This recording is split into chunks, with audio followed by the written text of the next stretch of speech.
nous sommes remontés contre la France impérialiste, oligarchique, sauvage, barbare. L'hostilité à l'égard de la présence française en Afrique ne cesse de croître jour après jour. Ce qu'on appelle vaguement le sentiment anti-français, qui n'est pas du tout dressé contre les citoyens de la France, mais contre la politique que ce pays mène en Afrique depuis plusieurs années. Et ce sentiment de rejet va bientôt atteindre son paroxysme avec une rupture totale de tous les accords de coopération. Plus qu'un véritable camouflet pour la France, c'est un poison qui nuit dangereusement à l'image de ce pays dit civilisé et démocratique dans le concert des nations, poison auquel Paris n'a pas encore trouvé, ne trouvera peut-être probablement jamais d'antidote si rien n'est fait pour se racheter et surtout pour revoir son attitude de domination arrogante à l'égard des générations présentes et futures. La réalité est que l'élan d'éveil de conscience des peuples d'Afrique, loin de s'estomper, ne peut que grandir, vu le sentiment de mécontentement généralisé que l'on observe sur le continent. Et lorsque ce rejet ne vient pas seulement des pays d'Afrique, mais du sommet des États, cela prend une dimension qui doit sérieusement inquiéter la diplomatie française. D'outre-tombe, les concepteurs et tenants de la France-Afrique vont sûrement hocher la tête. Le général de Gaulle, François Mitterrand, Jacques Chirac ou encore Jacques Foccart et tous ces valets pompeusement appelés Messieurs Afrique de l'Élysée et dans les chancelleries de la France, eh bien, avaient tout prévu pour continuer à piller le continent africain, sauf ce retournement de situation auquel on assiste aujourd'hui. Qui l'eût cru qu'un pays d'Afrique pouvait seulement décider de rompre unilatéralement ses accords de sécurité et de défense avec la France? De tous les accords signés après les indépendances, il semble bien que c'est les plus importants et les plus précieux pour l'ancienne puissance coloniale pour continuer à asseoir son hégémonie sur la gouvernance des pays d'Afrique, mais aussi pour nos chefs d'État qui veulent préserver leur fauteuil présidentiel. Les pays du Sahel ont finalement montré la voie du non-retour. Le Mali, le Burkina, le Niger ont renvoyé de leur sol des soldats français qui ont lamentablement échoué dans leur mission de sécurisation pour de lutte contre le terrorisme dans le Sahel. Pire, il a été révélé qu'ils ont été complices de ces atrocités qui sont commises dans ces zones et même au-delà de leurs frontières.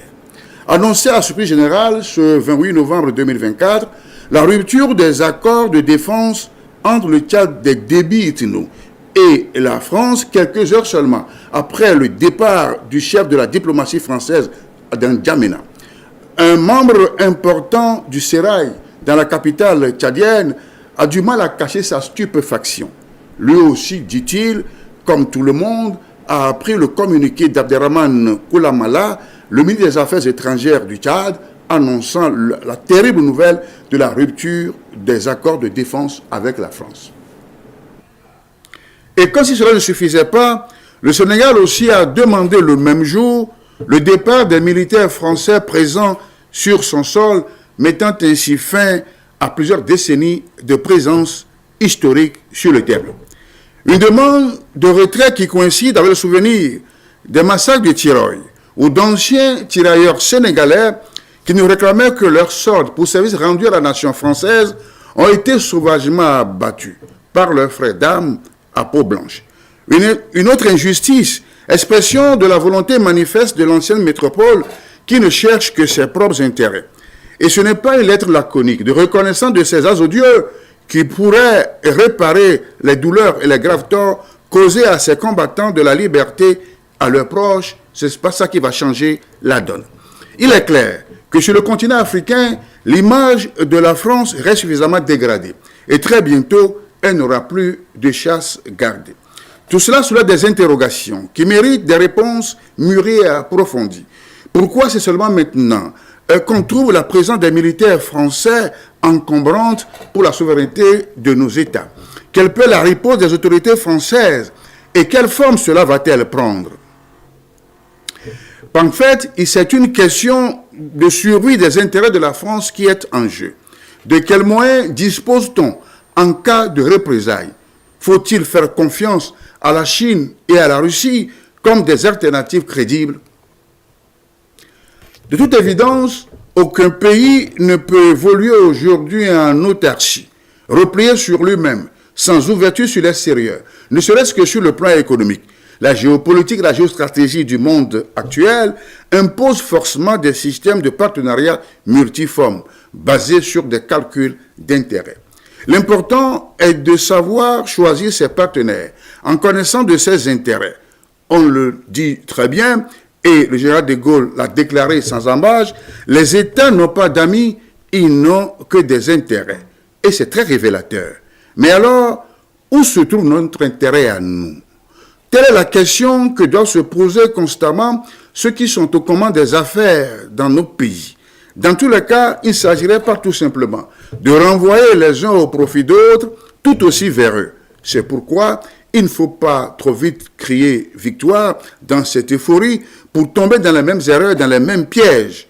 Les organisations sous-régionales, régionales et panafricaines doivent se concerter en vue d'adopter une stratégie d'ensemble pour revoir et revisiter tous ces accords coloniaux si on veut bien que l'Afrique se prenne en charge elle-même.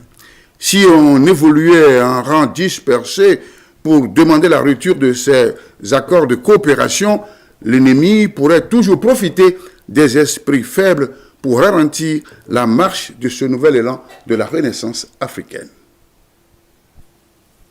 Si la France ne veut pas permettre aux Africains de respirer, nous allons la forcer à nous écouter.